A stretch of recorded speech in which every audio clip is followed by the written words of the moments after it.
everyone, Jake here again, and today we're going to be cooking a lasagna. Now this is no ordinary lasagna, this one is so tasty.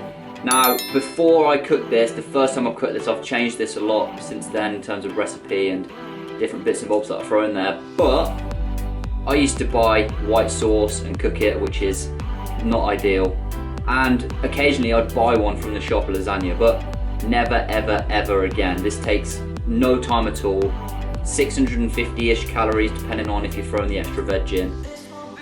Let's get to it. This is going to be a good one. So it's a fair few ingredients here. Normally I use a lot less, but it's super simple. But we've got a lot of stuff for the white sauce, lasagna. Got to make everything. So tomato puree, lasagna sheets, carrots. Now you can use one, but I use two. Double the volume, double the amount of food you're eating. Okay, mushrooms, salt and pepper, oregano, brown onion, garlic, stock cube. Now you can use any stock cube, absolutely fine. Cheese, now you can use normal cheese. This is too much here. Low calorie cheese, I'll explain at the end, but it doesn't melt properly, so you don't want to use it. Proper cheese will do. Worcestershire sauce, milk, have that ready. Flour, have that ready too. And mint, been left out a bit long, which doesn't look great, but we're all good. Let's go. So first you want to move all your stuff out of the way. This is how I like to work. All one stuff in one area, all the other stuff in the other. Get your chopping board out and get a nice sharp knife. From here, take your carrot. We're going to cut the ends off, chop it lengthways. Once we've done that, we're going to chop it into little bite-sized pieces. Just dice it. Don't have to be too neat on this. Essentially, it is going in a lasagna. As long as it's not too big and it cooks through, we're all good.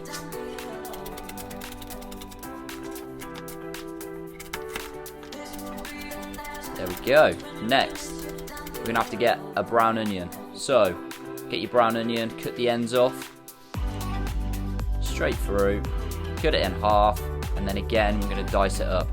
Doesn't have to be too neat. This is all going to soften in the pan anyway, so it's not a problem. So dice that up nicely.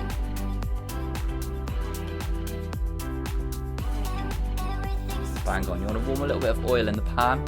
Get that oil nice and hot. And then we're going to go and add the onion and carrot. Absolutely perfect. Stir it up, make sure it's nicely coated with the oil, and let that simmer. It should be on a medium heat for about 4 minutes to let it soften. From here, boil half a kettle, save the energy, only boil half. Grab a bowl, ready to make your ragu sauce. Zero the scales. And there you want to add 2 tablespoons of tomato paste.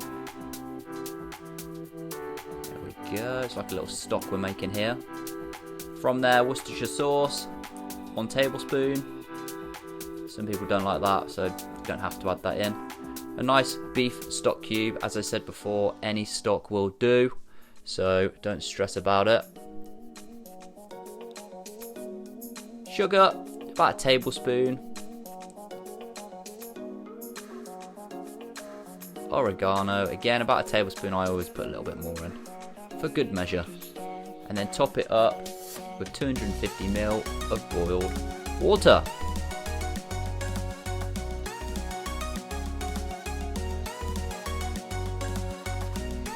Next, make sure you put your beef into the pan, put it on a high heat. Should be 3 or 4 minutes till it's fully brown, and make sure you break it up as you go. From there, this is a little trick I like to do. Get your grater, put it on the scales and zero it. Then grate your cheese until you hit 80 gram on the scales. This saves cutting a block off of cheese, then you end up eating that cheese, which we all know we do it, and then you end up eating higher calories and going over your calories for the day, and then we're never happy. So just do it until you hit the number that is on the recipe. For example, this one 80 grams, and go from there.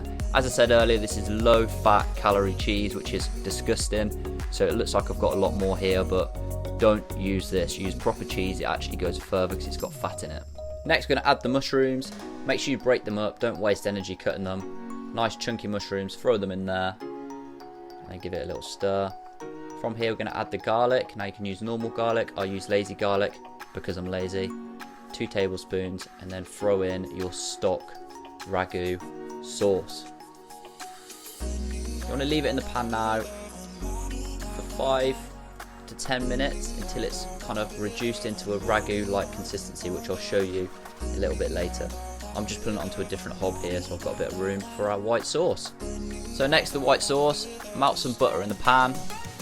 The amount is in the ingredients section. Stir that in. When that's melted, throw in the flour. You can do it in parts or just do it in full. To be honest, it's easier just throwing the whole thing in, stirring it in. Now you're trying to get a sandy-like consistency of a paste. Hopefully, there we go. I like to have everything ready for this step because you don't want to be burning anything. I've done it before, it's stressful, so you don't want to burn anything. Make sure you get a whisk, it's so much better than a fork or anything else that I've used in the past. And then gradually add the milk. Okay, so a little bit of milk, stir it until you kind of see it thickening and the lumps starting to kind of go. Keep doing this. This is quite a long process now, so it might take up to 5 minutes. You want to get it to a thick-like consistency until it's sticking to the side of the pan. From there, add the salt, a little bit of pepper, and then we're going to throw in half of the cheese. Now remember what I said earlier, your cheese is probably going to look like you've got less than mine, but yours will be better, so it'll be more fat in it, meaning it will melt better and it will taste a lot better. So that's bang on. Stir that in. Just before you put the salt, pepper in, you would have turned off the heat too, so make sure you've done that. This is not on the heat now. Now you should be constantly watching your ragu. This is what it should look like. Just about a little bit of juice. It could be a little bit more juice if you wanted it. A bit more runny in there. Grab your dishes. Then you're going to layer this. This is quite important that you get this right. Depending on the dish size, put a little bit of ragu in the bottom. Layer it with lasagna, measure it up, and cut it with a knife. You can't get it perfect, to be honest. And then layer it again. It's obviously, as I said, depends on your dish. You might have a big dish, you're doing it for a family, but this is just for one person. As you can see, you get quite a lot of food in this for the amount of calories that you're eating. There we go, keep layering it up, and then you hit the white sauce on top. Make sure you spread it out nice and thick. I've made this white sauce a little bit thicker than normal because I am actually putting it in the fridge to eat later on. So if you've got a family, you want to cook this in the day while the kids are at school, it's perfect. You put it in the fridge. I make this sauce a little bit thicker. That way it won't all sink to the bottom in the fridge. There we go. From there, remaining cheese on top.